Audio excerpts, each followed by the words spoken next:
डोमोसाईल certificate online कसा करायचा याबाबत मी यापूर्वी व्हिडिओ बनवलेला आहे, परंतु अनेक माझे जे दर्शक आहेत त्यांनी कॉमेंट्स केला होता का जे डॉक्युमेंट्स आहेत ते अपलोड एररमध्ये एरर येतोय आणि डॉक्युमेंट्सच्या बाबतीमध्ये काही लोकांना शंका होत्या।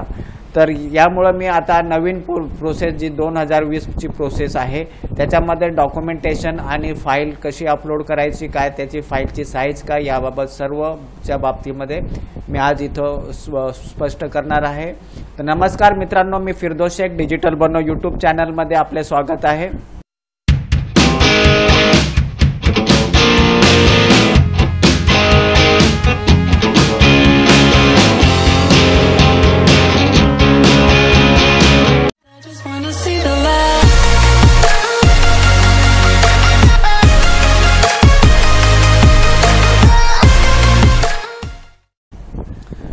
तर चला आपण बघूया डोमोसाईल सर्टिफिकेट ऑनलाईन कसा करायचं। तर जर आपल्या सरकार केंद्राची वेबसाईट आहे आणि जर यापूर्वी आपण याच्यावरती जर रजिस्ट्रेशन केलेलं नसेल तर आपल्याला न्यू युजर म्हणून इथं रजिस्ट्रेशन करायचं आहे। आणि जर तुमच्याकडे already log in I D आहे तर तुम्ही इथं तुमचं लॉग इन आणि आय डी वापरून इथनं लॉग इन करू शकतात। आणि न्यू रजिस्ट्रेशन करण्यासाठी इथं न्यू युजरच्या टॅब लिंकवर क्लिक करायचं आहे। इथं क्लिक केल्यानंतर तुम्हाला दोन ऑप्शन दिसतील, ऑप्शन 1 अँड ऑप्शन 2। त्यापैकी ऑप्शन 1 हे फार इझी आणि लवकर होणार आहे, तर पहिला हा ऑप्शन 1 सिलेक्ट करायचा आहे। त्याच्यानंतर इथं तुम्हाला तुमचा जिल्हा निवडायचा, तुम्ही महाराष्ट्रातल्या कोणत्या जिल्ह्यातले रहिवासी आहेत तर ते मी चला इथं ठाणे सिलेक्ट करतोय। आणि इथं जो तुमचा मोबाईल नंबर आहे तो इथं तुम्हाला 10 अंकी मोबाईल नंबर टाकायचा आहे। आणि त्याच्यानंतर इथं सेंड OTP वरती क्लिक करायचं आहे।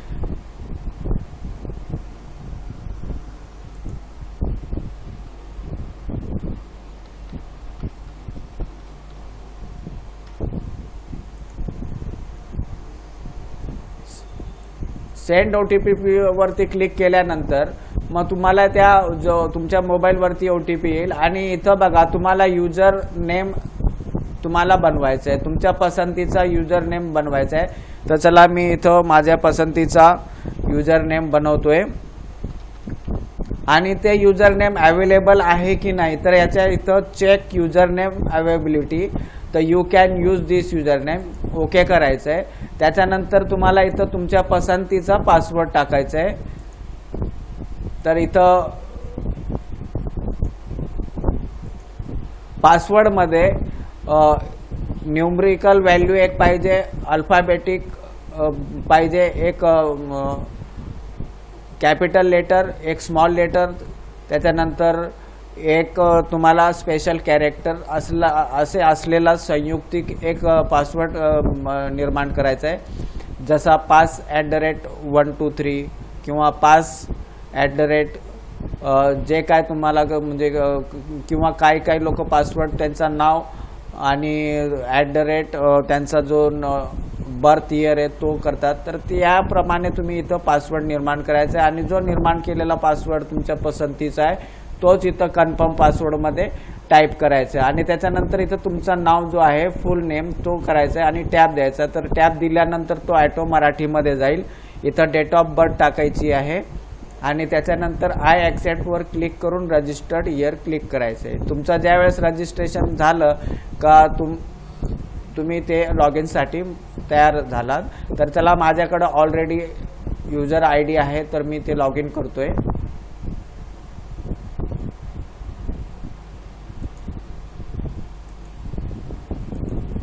इथं पासवर्ड टाकायचं आहे, मी माझा पासवर्ड टाकतोय। त्याच्यानंतर हा जो कॅप्चा दिसतोय तो कॅप्चा इथं टाकायचा आहे। दरवेळेस हा कॅप्चा बदलत राहील, तर जो तुम्हाला दिसणारा कॅप्चा आहे तो टाकायचा आहे। त्याच्यानंतर इथं लॉग इन वरती क्लिक करायचं आहे। हे बघा आता मी ह्या आपल्या सरकारच्या पोर्टलवरती लॉग इन झालेलो आहे। लेफ्ट हँडला जर तुम्ही बघितला होम टॅबच्या खाली महाराष्ट्र शासनाचे विविध डिपार्टमेंट तुम्हाला पाहायला भेटतील. आता आज आपण इथं पाहणार आहोत डोमोसाईल सर्टिफिकेट ऑनलाईन कसं करायचं. तर डोमोसाईल सर्टिफिकेट हे रिव्हेन्यू डिपार्टमेंट मार्फत मिळते. तर आपल्याला इथं रिव्हेन्यू डिपार्टमेंट सर्च करायचं आहे आणि त्या रिव्हेन्यू डिपार्टमेंटला क्लिक करायचं आहे. आता इथं पुन्हा आपल्याला रिव्हेन्यू सर्व्हिस दोन इथं डिपार्टमेंट दिसत आहेत. त्यापैकी आपल्याला रिव्हेन्यू सर्व्हिसला क्लिक करायचं आहे आणि त्याच्यानंतर आपल्याला रिव्हेन्यू सर्व्हिसमध्ये दिल्या जाणाऱ्या सगळ्या ज्या सर्व्हिसेस आहेत त्या आपल्याला इथं पाहायला भेटते. आता आपल्याला एज नॅशनॅलिटी डोमोसाईल करायचं आहे म्हणून त्याच्यावरती रेडिओ बटनवरती क्लिक करायचं आहे आणि प्रोसीडला करायचं आहे. तर ज्यावेळेस प्रोसीडला क्लिक केल्यावर रिव्हेन्यू डिपार्टमेंटच्या वेबसाईटवरती ह्या दुसऱ्या टॅबमध्ये हे रिव्हेन्यू डिपार्टमेंटची साईट उघडली आहे. तर याच्यावरती बघा पुन्हा एज नॅशनॅलिटी डोमोसाईलच्या लिंकवर क्लिक करायचं आहे. आता तिथं क्लिक केल्यानंतर आपल्याला डॉक्युमेंटेशन काय काय लागणार आहे त्यापैकी ही पूर्ण रिक्वायर्ड डॉक्युमेंटची लिस्ट आपल्याला दिसते. प्रूफ ऑफ आयडेंटिटी दिसते, प्रूफ ऑफ ॲड्रेस, या सगळ्यांपैकी आता प्रूफ ऑफ आयडेंटिटीला त्यांनी 10 डॉक्युमेंट सांगितले. त्याच्यापैकी एक डॉक्युमेंटची आवश्यकता आहे. ॲड्रेससाठी 10 दाखवलेत, त्याच्यापैकी एक डॉक्युमेंट आपल्याला लोड करायचं आहे. त्याच्यानंतर अदर डॉक्युमेंट्समध्ये इथं यापैकी हे जे आता 11 दाखवलेले आहेत त्या 11पैकी एक डॉक्युमेंट अपलोड करायचं आहे. एज प्रूफसाठी इथं 5 डॉक्युमेंट दाखवले त्यापैकी एक आपल्याला करायचं आहे. रेसिडेन्स प्रूफसाठी 3 दाखवले त्यापैकी एक आपल्याला करायचं आहे. आणि मॅन्डेटरीमध्ये अदर आणि सेल्फ डिक्लेरेशन. आता मॅन्डेटरीमध्ये अदरमध्ये काय टाकायचं आहे तर जर आपण अप्लाय करताना आपण आपल्या मुलांसाठी जर अप्लाय करत असेल, मायनर मुलं असतील आपली, तर त्यांच्यासाठी जर आपण अप्लाय करणार असेल तर इथं वडिलांचा जो डोमोसाईल सर्टिफिकेट आहे तो अपलोड करायचा आहे. आणि सेल्फ डिक्लेरेशनचा जो फॉर्मॅट आहे तो पुढं आपण ज्यावेळेस भरताना तो आपल्याला ती लिंक भेटेल. तर इथं आपण कंटिन्यूवरती क्लिक करायचं आहे. आता हे बघा, हा जो फॉर्म आहे ऑनलाईन करण्याचा हे 3 स्टेपमध्ये केलं जातं आहे. एक फर्स्ट स्टेप जे ॲप्लिकेशन फॉर्म फिलअपची स्टेप आहे, त्याच्यानंतर दुसरा जो आहे अपलोड डॉक्युमेंट आहे आणि तिसरा जो आहे मेक पेमेंट. पहिले आता आपण इथं ॲप्लिकेशन फॉर्मवरती आहोत पहिल्या टप्प्यावर. तर याच्यामध्ये बघा सिलेक्ट सर्टिफिकेट नेम, तर इथं 3 सर्टिफिकेट नेम दिसत आहे. त्यापैकी सेकंड लिंकला करा म्हणजे त्याच्यामध्ये सगळंच येतंय.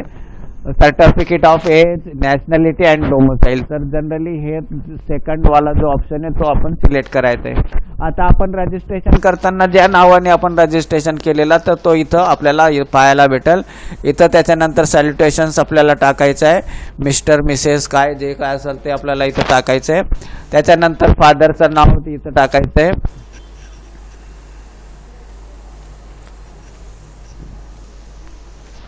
त्याच्यानंतर ईमेल आयडी आणि मोबाईल आधार नंबर मॅन्डेटरी नाहीये, ते सोडला तरी चालतंय. त्याच्यानंतर तुमचं ऑक्युपेशन काय आहे तर तो इथं तुम्हाला ते निवडायचंय. त्याच्यानंतर इथं रेसिडिंग ॲट प्रेझेंट ॲड्रेस या पत्त्यावर तुम्ही किती वर्षापासून राहत आहात. तर डोमोसाईल सर्टिफिकेट हे महाराष्ट्रामध्ये 15 वर्ष किंवा त्याच्या पूर्वी जर राहत असाल तरच तुम्हाला हा डोमोसाईल सर्टिफिकेट मिळतो. जर तुम्ही 15 वर्षाच्या कमी असाल रहिवासी तर तुम्हाला हा सर्टिफिकेट भेटणार नाही. याची तुम्ही नोंद घ्यायची आहे. आणि इथं तुम्ही आता समजा चला मी इथं निवडतो 2003 पासून राहतोय. आणि त्याच्यानंतर ॲप्लिकंटचा ॲड्रेस, जर तुम्ही शहरी भागामध्ये राहत असाल तर हे सगळे जे रकाने आहेत ते पूर्ण भरायचे आहेत. आणि किंवा ग्रामीण भागामध्ये राहत असाल तर जे मॅन्डेटरी आहे ते भरलं तरी चालतंय. तर चला इथं मी भिवंडी करतो आणि इथं भिवंडी म्युन्सिपल आणि इथं पिनकोड टाकायचं आहे. तुमचा जो पण काय पिनकोड असेल तो इथं टाकायचा आहे. त्याच्यानंतर बेनिफिशरीच्या डिटेलमध्ये तुम्हाला इथं residence at current address, beneficiary कधीपासून राहत आहेत तर ते इथं लिहायचं आहे. त्याच्यानंतर हे बघा इथं लिहिलेलं आहे applicants residence in Maharashtra minimum 15 years पाहिजे. तर इथं मी 17 वर्ष झालेली आहेत. त्याच्यानंतर तुम्ही कोणासाठी हे डोमोसाईल बनवत आहेत जर स्वतःसाठी करत असाल तर सेल्फ करायचं आहे, आणि जर तुमच्या मायनर मुलासाठी जर करायचं असेल तर मग तुम्ही सन किंवा डॉटर जे काय तुम्हाला घ्यायचं आहे तर ते निवडायचं आहे. तर इथं मी सेल्फ म्हणून मी करतो माझ्या स्वतःसाठी. असं जर मग त्याच्यानंतर मग इथं मोबाईल नंबर मॅन्डेटरी नाही आहे. जर तुमचा बर्थ ॲड्रेस तुमचा जन्म वरती पत्त्यावरच झाला असेल, आपण नमूद केल्यावर पत्त्यावर झाला असेल तर यस करायचं, अन्यथा नो करायचं. तर मी इथं यस म्हणतो. आता इथं एज्युकेशन डिटेल ऑफ बेनिफिशरी, इथं जर ॲप्लिकंट स्वतः बेनिफिशरी असेल तर त्यांनी सेल्फ लिहायचं, म्हणजे सेल्फ स्वतःची माहिती भरायची आहे. आणि जर ॲप्लिकंट आपल्या मुलांसाठी जर अप्लाय करणार असेल तर त्यावेळेस इथं माहिती जी आहे ती आपल्या मुलांची माहिती आपल्याला इथं द्यायची आहे. तर इथं मी सेल्फ केलेलं आहे. त्याच्यानंतर इथं तुम्ही कोणत्या बोर्डमध्ये इथनं पास झाले, जर तुम्हाला इथनं कुठं लिस्टमध्ये समजलं नाही तर तुम्ही अदर करून आणि तुमचा जो युनिव्हर्सिटी आहे ती युनिव्हर्सिटी इथं टाकायची आहे.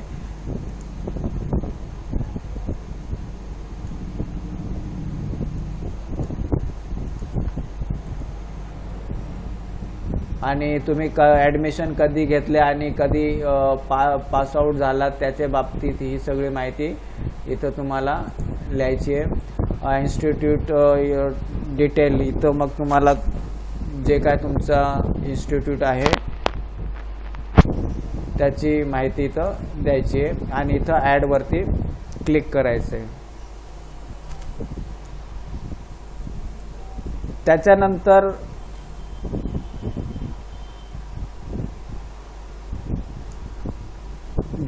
Has beneficiary migrated from different state, जर तुम्ही दुसऱ्या राज्यातनं इथं स्थलांतरित झाला असाल तर तुम्हाला यस करायचं, अन्यथा नो करायचं.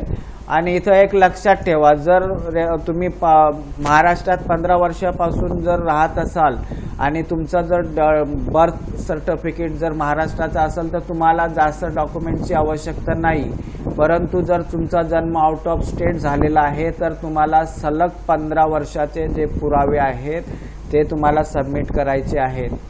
आणि त्याच्यानंतर बघा पुढचा जो आहे, whether applicant is beneficiary of government scheme, तर ह्याच्यामध्ये तुमचा जो अप्रोप्रिएट असेल तर तो येस करायचा, अन्यथा नो करायचं आहे.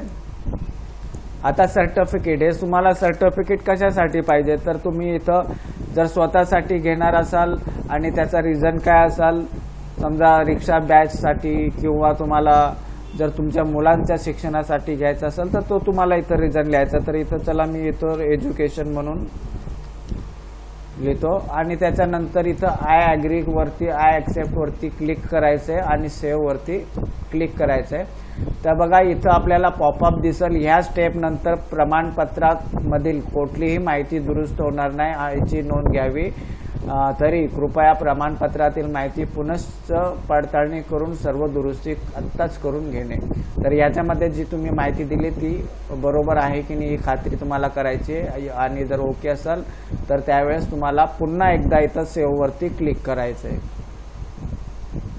आता हे बघा आपला ॲप्लिकेशन ID जो आहे तो जनरेट झालेला आहे, तो तुम्ही कुठेतरी लिहून ठेवायचं आहे. आणि हे ॲप्लिकेशन जो नंबर आहे, ज्यावेळेस आपण ऑनलाईन पेमेंट भरल्यानंतर आपल्याला त्याची आवश्यकता पडणार आहे. तर इथं ओके करतो. हे बघा आता जसं आता ॲप्लिकेशन फॉर्म झाल्यानंतर आता हा डार्क रंगाचा झालाय अपलोड डॉक्युमेंट्स. इथं आपल्याला डॉक्युमेंट्स अपलोड करायचे आहेत. आता इथं मी माझा फोटो आहे तो अपलोड करतोय.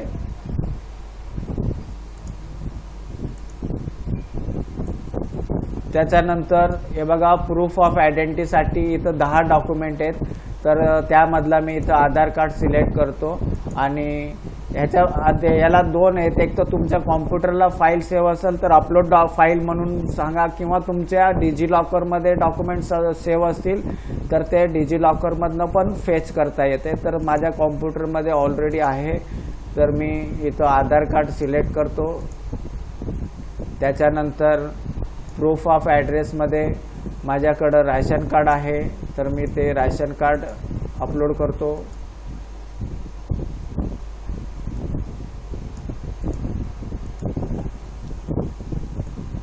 त्याच्यानंतर अदर डॉक्युमेंट्स मधला एक आपल्याला द्यायचा आहे, तर इथं मी लाईट बिल सिलेक्ट करतो.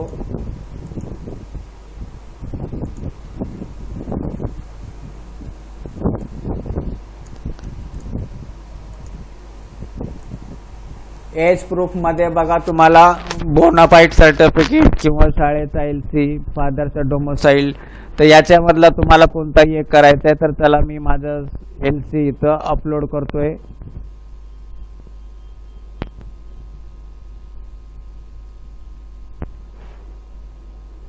आता त्याच्यानंतर रेसिडेन्स प्रूफ कोणताही एक तर तुम्ही तलाट्याचा दाखला लावू शकता किंवा ग्रामपंचायतचा सरपंच असेल किंवा ग्रामसेवक असेल त्याचाही लावू शकता, किंवा तुम्ही तुमचा जो नगरसेवक आहे तर त्याचा पण लावू शकता, किंवा तुमचं लाईट बिल पण लावू शकता. तर चला मी इथं लाईट बिल अपलोड करतो.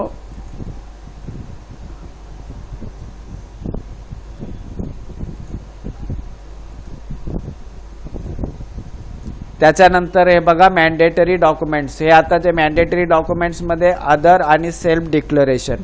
तर सेल्फ डिक्लरेशन तुम्ही इकडनं डाउनलोड करून तुम्हाला त्याच्यावरती म्हणजे स्वयं घोषणापत्र आपण ज्याला म्हणतो, इथं तुमचा फोटो लावायचा आहे, तुमचं नाव, तुमच्या वडिलांचं नाव, आधार नंबर टाकायचा आहे, तुम्ही व्यवसाय करत असाल तर ते व्यवसाय काय ते लिहायचं आहे, आणि राहण्याचा जो पत्ता आहे तो लिहून सही करून ठिकाण लिहायचं आहे, आणि हे जे स्कॅन करून तुम्हाला त्याच्यावरती ते अपलोड करायचं आहे. आणि आधार इथं आधारमध्ये जर आपण डोमोसाईल आपल्या स्वतःसाठी काढत असाल तर इथं आधार कार्ड पण अपलोड केला तरी चालतोय, किंवा परंतु ज्यावेळेस आपण डोमोसाईल सर्टिफिकेट आपण आपल्या मुलांसाठी काढतो त्यावेळेस इथं फादरचा डोमोसाईल सर्टिफिकेट अपलोड करणे अपेक्षित आहे. तर हे आता चला मी माझा आधार कार्ड अपलोड करतोय. आपला जर आपण अल्पवयीन मुलासाठी म्हणजे मायनरसाठी जर अप्लाय करणार असाल, म्हणजे बेनिफिशरी मायनर असेल, त्यावेळेस फादरचा डोमोसाईल आवश्यक आहे. आणि त्याच्यानंतर इथं सेल्फ डिक्लरेशन जो आहे तो तुम्हाला इथं तुमचा सेल्फ डिक्लरेशन तो अपलोड करायचा आहे.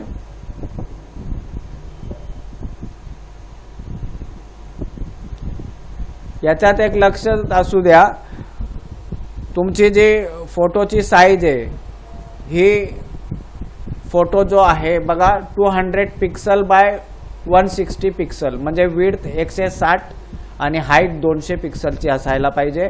आणि याची जी साईज आहे ती 5 KBच्या ते 20 KBच्या दरम्यान पाहिजे. आणि फाईल फॉर्मॅट जो आहे तो JPG फॉर्मॅट पाहिजे. जर याच्यामध्ये काही पिक्सलमध्ये काय गडबड झाली किंवा जे फॉर्मॅटमध्ये गडबड झाली तर तुम्हाला डॉक्युमेंट एरर दाखवेल. त्याच्यानंतर सिग्नेचरमध्ये तुम्हाला ती हाईट जी आहे ती 64 पिक्सल पाहिजे आणि विड्थ जी आहे 256 पिक्सल पाहिजे. आणि याची फाईल फॉर्मॅट पण JPG फॉर्मॅटमध्ये पाहिजे. आणि फाईलची साईज जी आहे ती 5 KB to 20 KB याच्या दरम्यान असली पाहिजे. आणि जे तुम्ही डॉक्युमेंट आहे जर ते JPG फॉर्मॅटमध्ये असेल तर 75 KB ते 100 KB मध्ये पाहिजे. आणि जर तुमचे जे डॉक्युमेंट आहे 2 पेजेस 3 पेजेस किंवा जास्त पेजेसचे असतील तर त्यावेळेस त्याला तुम्हाला PDF करावं लागेल, PDF फॉर्मॅट. आणि PDFची जी साईज आहे ती 100 KB ते 500 KB पर्यंत तुम्ही ठेवू शकता. आता इथं हे झाल्यानंतर तुम्हाला अपलोड डॉक्युमेंट्स वरती क्लिक करायचं आहे.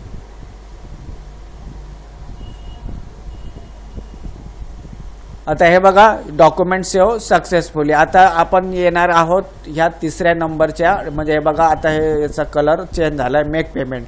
आता मेक पेमेंट केल्यानंतर आता इथं बघा मेक पेमेंट केल्यानंतर तुम्हाला जे रेफरन्स नंबर आहे आणि तुमचे डॉक्युमेंट्स आहे. पूर्वी तहसील ऑफिसमध्ये डॉक्युमेंट न व्हेरीफाय केल्यावर पण ऑनलाईन आपण ॲप्लिकेशन करत होतो, परंतु काही केसेस जे आहेत त्या बोगस सापडल्याने आता तिथं तहसील ऑफिसमध्ये तुमचे जे ओरिजिनल डॉक्युमेंट सकट तुम्हाला तिथं बोलवतात आणि इथं डॉक्युमेंट पण अपलोड करताना हे तुम्ही जनरली जे ओरिजिनल स्कॅन करूनच तुम्हाला ते अपलोड करायचे आहेत. आणि काही तहसीलचे जे ऑफिसर्स आहेत ते जर बेनिफिशरी तिथं न गेला तरी ते अप्रूव्ह करतात, परंतु बहुतेक जे तहसील ऑफिसेस आहेत तिथं तुम्हाला तुमचा जो रेफरन्स नंबर आहे तो आणि तुमचे डॉक्युमेंट्स हे घेऊन जावे लागतात. आणि तो जो डेस्कचा ऑफिसर आहे तो डॉक्युमेंट्स चेक करतो आणि तो डिजिटली साईन करतो. ज्यावेळेस त्यांनी डिजिटली साईन केलं तर तुम्ही तुमच्या लॉग इनमधनं तो जो सर्टिफिकेट आहे डिजिटल साईनचा तो डाउनलोड करू शकता. आता दुसरी गोष्ट इथं एक लक्षात ठेवायची आहे, ज्यांचा जन्म डोमोसाईल ज्याच्यासाठी आपण काढतोय त्याचा जन्म आउट ऑफ स्टेट असेल तर त्याला सलग 15 वर्षाचे पुरावे द्यायचे आहेत. आता सलग 15 वर्षाच्या पुराव्यामध्ये बँक पासबुक आला, पगारपट्टी आली, लाईट बिल आला, इन्शुरन्स पॉलिसी आली, यापैकी काही तुम्ही सलग पुरावे देऊ शकतात. किंवा तुमचा जो ॲग्रीमेंट असेल की भाडे पावती असेल, असे विविध जे डॉक्युमेंट्स आहेत जेणेकरून सिद्ध होईल का तुम्ही सलग 15 वर्षापासून इथं महाराष्ट्रामध्ये राहत आहेत. आणि जर तुमचा जन्म महाराष्ट्रातलाच असेल तर तुम्हाला जास्त पुरावे देण्याची गरज भासत नाही. तिथं तुमचं LC, रॅशन कार्ड, आधार कार्ड, लाईट बिल किंवा नगरसेवकाचं लेटर हे एवढे डॉक्युमेंट पण अपलोड केले तरी तुमचा सर्टिफिकेट होऊन जाईल. तर मित्रांनो, फार इझी प्रोसेस आहे. डॉक्युमेंटच्या बद्दल पण मी इथं सांगितलेलं आहे. जर या प्रकारे डॉक्युमेंट तुम्ही जर ठेवले तर तुम्हाला डॉक्युमेंट अपलोडला एरर येणार नाही. तर मित्रांनो, आजच्यासाठी आपण इथंच थांबूया. धन्यवाद. जय हिंद, जय महाराष्ट्र.